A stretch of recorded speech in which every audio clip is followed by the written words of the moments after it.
من الشيطان الرجيم. بسم الله الرحمن الرحيم. القارعة ما القارعة وما أدراك ما القارعة يوم يكون الناس كالفراش المبثوث وتكون الجبال كالعهن المنفوش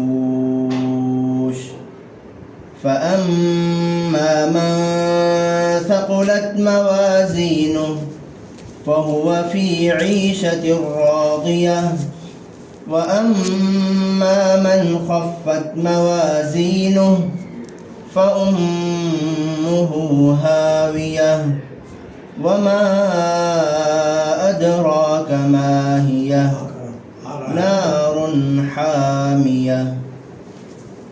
صدق الله العظيم.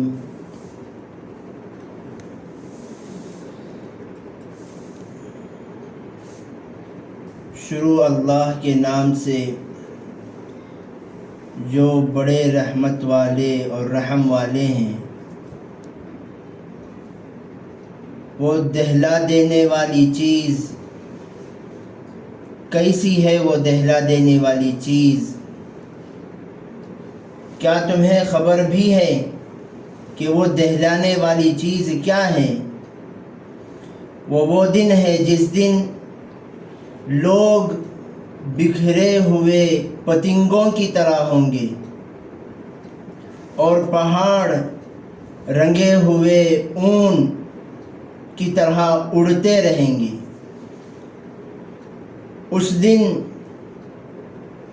جن کے ترازو وزنی ہوں گے ان کی زندگی ایسی ہوگی جو وہ چاہیں گے، اور جن کے ترازو ہلکے ہوں گے ان کا ٹھکانہ ہاویہ ہے.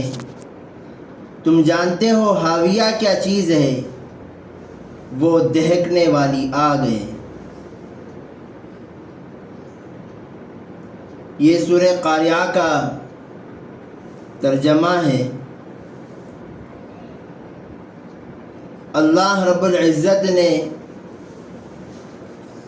سب سے پہلے اس میں قیامت کے ہولناکی کو بیان فرمایا ہے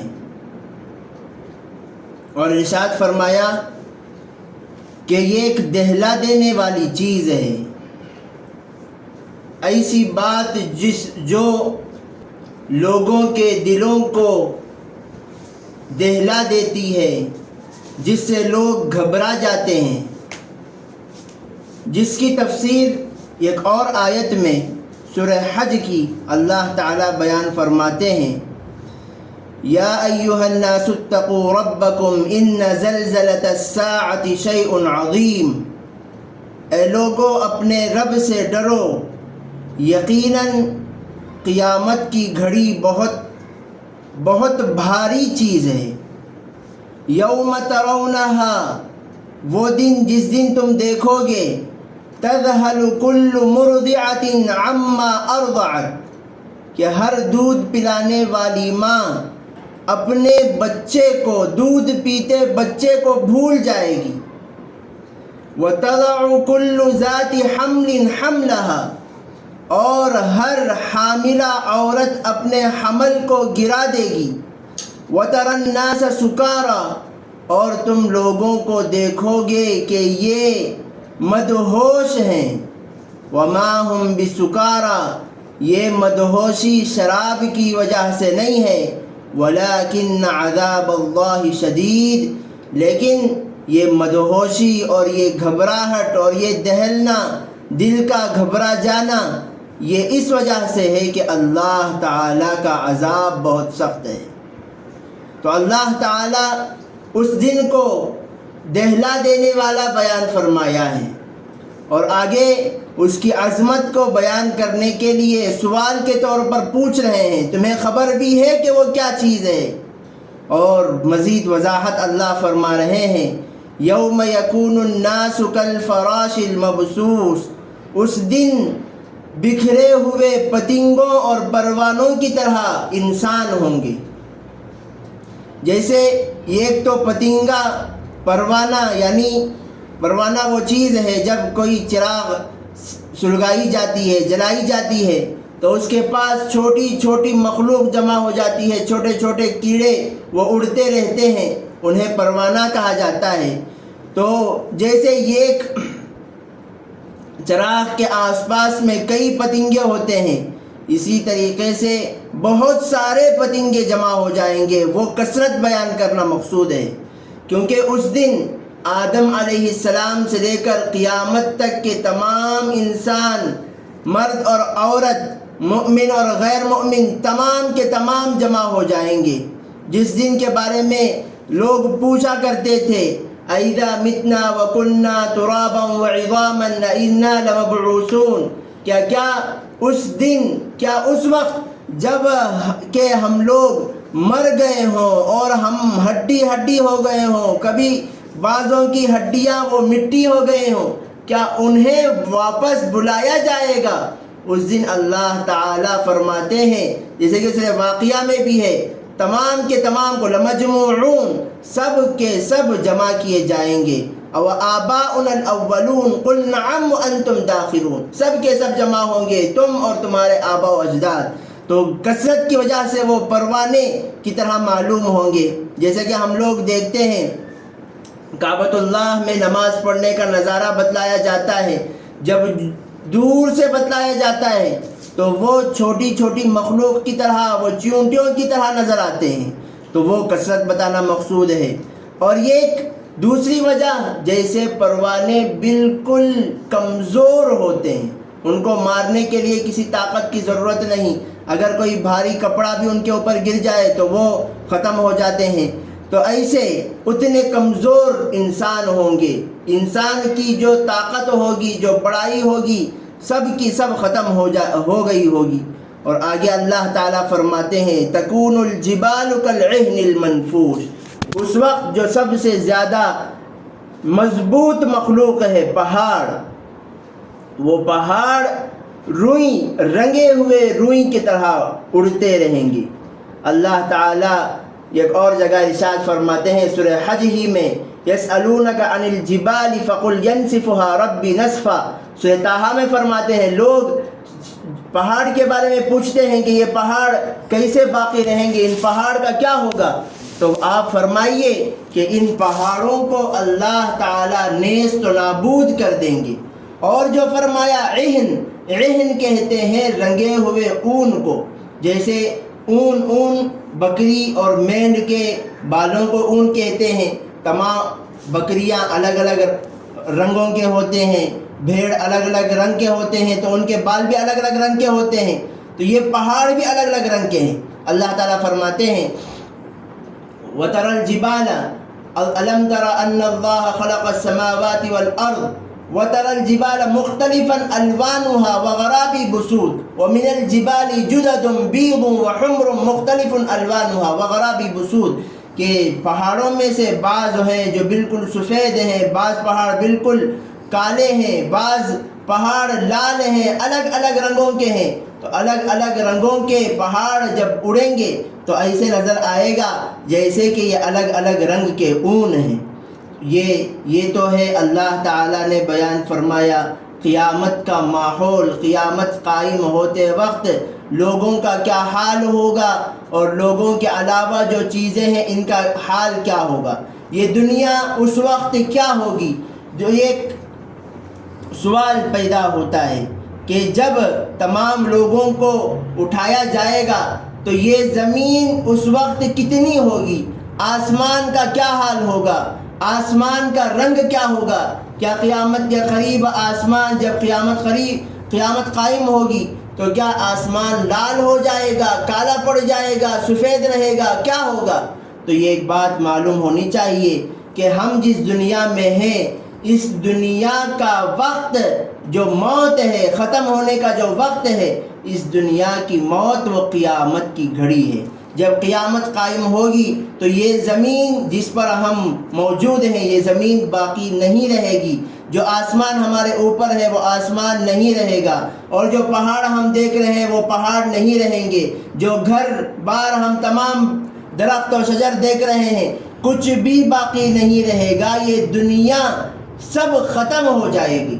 یہ پھر کیا ہوگا؟ اس وقت جو زمین ہوگی وہ زمین دوسری زمین ہوگی جو اللہ تعالیٰ پیدا فرمائیں گے، کیونکہ اس زمین کی شروعات عرفات کے میدان سے ہوگی۔ کیوں ہم لوگ جانتے ہیں کہ اللہ تعالیٰ جن جنتیوں کو جنت نصیب فرمائیں گے ان کی جنت اس دنیا سے کئی گنا بڑی جنت ہوگی۔ اگر ہم اس دنیا ہی میں ہوں اور اس دنیا ہی میں ہمیں کئی گنا بڑی دنیا سے کئی گنا بڑی جنت اللہ ہمیں دیں گے تو وہ جنت اس دنیا میں کیسے سما سکے گی؟ تو اس لیے یہ دنیا ختم ہو جائے گی، اس دنیا کے علاوہ ایک اور دنیا اللہ قائم فرمائیں گے، ایک اور زمین ہوگی، ایک اور آسمان ہوگا۔ اس وہ آسمان کی شروعات وہ قیامت کی ساعت سے ہوگی۔ آگے اللہ تعالیٰ فرما رہے ہیں جب دنیا ختم ہو جائے گی، سارے لوگ اٹھا دیے جائیں گے تو فَأَمَّا مَنْ ثَقُلَتْ مَوَازِينُهُ حساب کی شروعات ہوگی۔ جن کے ترازو میں نیکیاں اور برائیاں رکھی گئیں، جن کی نیکیاں ان کا پلڑا بھاری ہو جائے فَهُوَ فِي عِيشَةٍ رَاضِيَةٍ تو ان کی زندگی اللہ ایسے بنائیں گے، ان کو ایسی زندگی نصیب فرمائیں گے جو زندگی ان کی مرضی کے مطابق ہوگی۔ اللہ تعالیٰ سورہ حامیم سجدہ میں بیان فرماتے ہیں قیامت موت کے وقت میں نیک فرشتے بندے کے سامنے آئیں گے، وہ اسے دلاسا دیں گے ان الذین قالوا ربنا اللہ، جنہوں نے کہا ہمارا رب اللہ ہے، ثم استقاموا اور اسی پر وہ استقامت کے ساتھ رہے، تتنزل علیہم الملائکہ الا تخافوا ولا تحزنوا وابشروا بالجنہ، فرشتے ان کے پاس آتے ہیں، ان کو تسلی دیتے ہیں گھبرانے کی بات نہیں ہے، کچھ گھبراؤ نہیں، تمہیں جنت ملنے والی ہے، اور کنتم توعدون نحن اولیاؤکم فی الحیات الدنیا وفی الآخرہ، ہم تمہارے دوست ہیں، دنیا میں بھی تھے اور آخرت میں بھی رہیں گے، وَلَكُمْ فِيهَا مَا تَشْتَهِي أَنفُسُكُمْ وَلَكُمْ فِيهَا مَا تَدَّعُونَ، وہاں جنت میں تمہیں ہر وہ چیز ملے گی جو تم چاہو گے۔ اگر تم کوئی اچھا نظارہ دیکھنا چاہتے ہو وہ نظارہ تمہیں دکھایا جائے گا، اگر تم کچھ پھل کھانا چاہتے ہیں تو تمہارا چاہنا ہی کافی ہے، کوئی محنت کرنے کی ضرورت نہیں ہے، اگر تمہیں کوئی شربت پینے کی ضرورت ہے تو تمہیں شربت بھی مل جائے گی، جو تم چاہو گے وہ ملے گا۔ تو یہ ایک صحابی نے نبی پاک صلی اللہ علیہ وسلم سے پوچھا کہ یا رسول اللہ کیا ہم کھیتی کرنا چاہیں تو کھیتی بھی کر سکتے ہیں؟ تو حضور نے فرمایا بھئی کھیتی کی کیا ضرورت ہے، آپ کو بغیر محنت کے اللہ تعالیٰ دیں گے۔ تو انہوں نے کہا نہیں، ہم تو کھیتی اناج حاصل کرنے کے لیے نہیں بلکہ تفریح تباہ کے لیے کریں گے، کیونکہ بعض لوگ وہ محنت کرتے کرتے محنت کے عادی ہو جاتے ہیں، دکان جاتے جاتے دکان ان کی مزدوری نہیں بلکہ ان کی عادت بن جاتی ہے، اگر وہ ایک دو دن دکان نہیں گئے تو پھر انہیں بے قراری اور بے چینی شروع ہو جاتی ہے۔ کام کو جو لوگ جاتے ہیں وہ اگر بیمار ہو جائیں تو انہیں بیماری سے زیادہ اس بات پر افسوس ہوتا ہے کہ مجھے کام کرنے کے نہیں ہو رہا ہے۔ جو حضرات عبادت کرنے کے عادی ہیں، کھڑے ہو کر جو عبادت کرتے ہیں وہ افسوس کرتے ہیں کہ ہم سے عبادت نہیں کیا جا رہا ہے۔ ہمارے بڑے تھے، ان سے ملنے کے لیے گئے، علی بھائی، وہ بیمار تھے، پیر سے وہ معذور ہو گئے تھے، چلنے میں بہت تکلیف ہو رہی تھی، ملاقات کے وقت میں رونے لگے اور یہ کہنے لگے کہ جب ہم اچھے تھے تو اس وقت مسجد میں جا کر نماز پڑھتے تھے، گشت میں ہم شریک ہوتے تھے، لیکن اس بیماری کی وجہ سے نہ میں مسجد میں باجماعت نماز پڑھ پا رہا ہوں، نہ گشت میں شریک ہو پا رہا ہوں، یہ کہہ کر وہ رو رہے تھے۔ تو انہیں افسوس بیماری کی نہیں بلکہ اعمال کے چھوٹنے کی ہے۔ تو وہ اللہ تعالیٰ نے نبی پاک صلی اللہ علیہ وسلم سے پوچھا کہ ہم یہ چاہتے ہیں کہ ہم جنت میں بھی ہم کھیتی باڑی کریں، کیونکہ ہم دنیا میں کھیتی کرتے کرتے عادی ہو گئے ہیں، جنت میں بھی ہمیں وہ کھیتی باڑی کرنے سے ہمیں سکون اور اطمینان حاصل ہوگا. تو نبی پاک صلی اللہ علیہ وسلم نے فرمایا ہاں اگر تم وہاں کھیتی کرنا چاہتے ہو اللہ تعالیٰ آپ کے لیے زمین بھی مہیا فرمائیں گے. آپ کو صرف دانہ پھینکنا ہوگا. دانہ پھینکنے کے بعد فصل وہ اگنا، اس کا اگنا، پھل کا وہ پھلنا اور پھولنا، اناج کا کٹنا اور الگ ہونا، یہ سب ایک گھڑی میں ہو جائے گا. تو آپ اللہ کے نبی صلی اللہ علیہ وسلم نے فرمایا جنت میں جو بندہ جائے گا وہ جو اس کے دل میں آئے گا، ایسا نہیں کہ تم یہ کر سکتے ہو، یہ صلاحیتیں ہیں، یہ تم مانگ سکتے ہو، یہ تم چاہ سکتے ہو، یہ تم نہیں چاہ سکتے، ایسا نہیں. جو تم چاہو گے فَهُوَ فِي عِيشَةٍ رَاضِيَةٍ، ایسی زندگی جس زندگی میں اسے اس کا احساس نہیں ہوگا کہ کیا میرے پاس وہ نہیں ہے نا، میرے پاس یہ نہیں ہے نا. اچھا جو بندے چھوٹی جنت والے ہیں وہ بڑی جنت والوں کو دیکھ کر کیا رشک کریں گے؟ کیا وہ یہ چاہیں گے کہ بھئی کیا ہمارے پاس وہ بڑی جنت نہیں ہے نا؟ اللہ کے نبی صلی اللہ علیہ وسلم نے فرمایا جنتی جنت میں جانے سے پہلے اللہ تعالیٰ اس کے دل سے حسد کو نکال دیں گے. یعنی کسی بڑے کو دیکھ کر اپنے سے زیادہ عیش و عشرت میں، اپنے سے بڑی جنت میں رہنے والے کو دیکھ کر اس کے دل میں حسد اور جلن نہیں ہوگا، بلکہ وہ اپنے پاس جو موجود ہے اس سے بہت خوش ہوگا، اسے کسی قسم کی کوئی کمی حاصل نہیں ہوگی. تو معلوم ہوا کہ جس شخص کے دل میں حسد نہ ہو، جلن نہ ہو، اور وہ اپنے پاس جو موجود ہے اس پر قناعت کر کے کہ یا اللہ آپ نے جو ہمیں دیا ہے وہ میرے لیے بہت کچھ ہے، یہ سمجھ کر جو بندہ اپنی دنیا میں بھی زندگی گزارتا ہے وہ زندگی اس کی جنتی زندگی ہے. یعنی یہ اپنے پاس موجود چیز سے خوش ہے، دوسروں کے پاس جو موجود ہے اس پر اسے لالچ نہیں ہے. نبی پاک صلی اللہ علیہ وسلم کی دعا ہے یا اللہ مجھے ایسی زندگی نصیب فرمائیے کہ آپ نے میرے لیے جو مقدر فرمایا ہے، میری تقدیر میں جو آپ نے لکھا ہے میں اس پر راضی رہوں، اور جو میری تقدیر میں نہیں ہے، میرے حق میں جو آپ نے نہیں لکھا ہے میں اس کی خواہش نہ کروں، اور جو چیز آپ نے مجھے جلدی عطا فرمایا ہے اس چیز کو میں دیر سے نہ چاہوں، اور جو چیز آپ نے دیر سے دینا ہے اس کی میں جلدی نہ کروں. یا اللہ مجھے تقدیر پر ایسے ایمان لانے کی توفیق نصیب فرمائیے. اور آگے اللہ تعالیٰ نے ارشاد فرمایا وَأَمَّا مَنْ خَفَّتْ مَوَازِينُهُ، اور جن کا پلڑا نیکیوں کا ہلکا ہو جائے فَأُمُّهُ هَاوِيَةٌ، تو ان کا ٹھکانہ ہاویہ ہے. ہاویہ کیا چیز ہے؟ نار حامیہ، اللہ تعالیٰ کی وہ آگ ہے جو اللہ تعالیٰ نے دہکائی ہے. اللہ کی دہکائی ہوئی آگ میں ان لوگوں کو ڈالا جائے گا جن لوگوں کا پلڑا ہلکا ہو.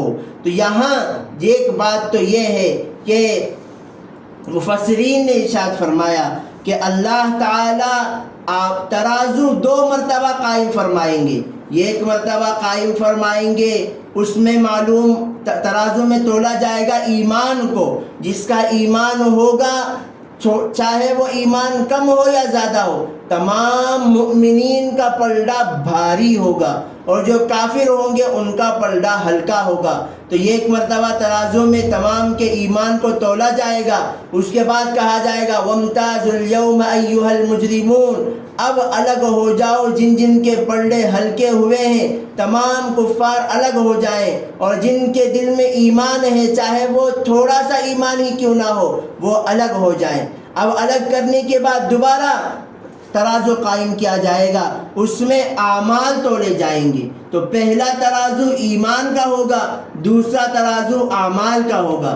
اور دوسری بات یہ ہے کہ یہاں ثقلت اور خفت کہا گیا، یعنی جس کا ترازو بھاری ہو وہ کامیاب ہے، اور جس کا ترازو ہلکا ہو وہ ناکام ہے. گنتی کے بارے میں بیان نہیں کیا گیا. گنتی یہاں گنی نہیں جائے گی. بہت سارے بندے ہوں گے جن کی گنتیاں بہت ہوں گی لیکن وزن کچھ بھی نہیں ہوگا. بعض اللہ کے بندے ہوں گے ثواب کی گنتی بہت کم ہوگی لیکن اس کا وزن بہت زیادہ ہوگا۔ مثال کے طور پر کوئی بندہ 100 رکعت نفل نمازیں پڑھا لیکن اس کا ارادہ اللہ کو راضی کرنا نہیں ہے، بلکہ اس کو یہ بتانا مقصود ہے کہ آپ فضائل اعمال میں اکابرین کی سوانح میں جو پڑھ رہے تھے کہ وہ ایک دن میں 100 رکعت پڑھتے تھے، 50 رکعت پڑھتے تھے، میں بھی وہ پڑھ سکتا ہوں۔ اگر اس کا مقصود اور ارادہ یہ ہے تو 100 رکعت پڑھنے کے باوجود اس کا کوئی وزن نہیں ہوگا۔ اور ایک بندہ صرف 2 رکعت اس سے نماز پڑھی اور خالصتاً لوجہ اللہ پڑھی، مقصود صرف اور صرف اور صرف اللہ تعالیٰ کی رضا ہے، اللہ کو حاصل کرنا ہے، اللہ تعالیٰ کے لیے اس نے 2 رکعت نماز پڑھی، تو اس کی 2 رکعت کی نماز 100 رکعت کی نماز سے زیادہ بھاری ہوگی۔ تو جو بندہ مخلص ہوگا اس کے اعمال میں وزن ہوگا، اور جو غیر مخلص ہوگا اس کے اعمال میں وزن نہیں ہوگا۔ ایک مثال، نبی پاک صلی اللہ علیہ وسلم عید کی نماز مدینہ منورہ میں جب رہتے تھے تو آپ علیہ السلام نماز پڑھتے تھے عیدگاہ میں، جبکہ عیدگاہ مسجد نہیں ہے، اور تمام مسجدوں میں سب سے بہتر مسجد حرام ہے مکہ المکرمہ میں۔ اس کے بعد نمبر آتا ہے مسجد نبوی کا، وہاں ایک نماز پڑھنے میں ثواب 50,000 نماز پڑھنے کے برابر ہے۔ 50,000 نماز دوسری عام مسجدوں میں پڑھنا اور مسجد نبوی میں ایک نماز پڑھنا دونوں برابر ہیں۔ اس کے باوجود حضور عیدگاہ کیوں جاتے تھے؟ اس کی مثال حضرت اشرف علی تھانوی رحمۃ اللہ علیہ نے یوں دی ہے کہ یہ کسی بچے کو آپ 1 روپے کے 10 کائن دیں اور ایک جگہ پر صرف 1 روپے کا سونے سے بنا ہوا کائن رکھیں تو وہ کسے لے گا؟ 10 کو لے گا، کیونکہ نظر آنے میں یہ 10 زیادہ ہے۔ وہی آپ اگر بڑے آدمی کو دیں گے، ایک ہاتھ میں 1 روپے کے 10 سکے ہیں اور ایک ہاتھ میں ایک ہی سکہ ہے لیکن وہ سونے سے بنا ہوا سکہ ہے، تو وہ بڑا انسان چونکہ سمجھدار ہے وہ ایک سکے کو لے گا۔ تو اسی طریقے سے آپ کو مسجد نبوی میں نماز پڑھنے میں ثواب 50,000 کا ملے گا، لیکن وہ 50,000 سے زیادہ اس عیدگاہ میں ایک نماز پڑھنے کا ثواب ہے۔ تو اس اعتبار سے سنت پر عمل کرتے ہوئے جو عمل ہوتا ہے، جو ہم اچھے اعمال کریں گے اور اس میں سنت کی اتباع ہوگی تو اس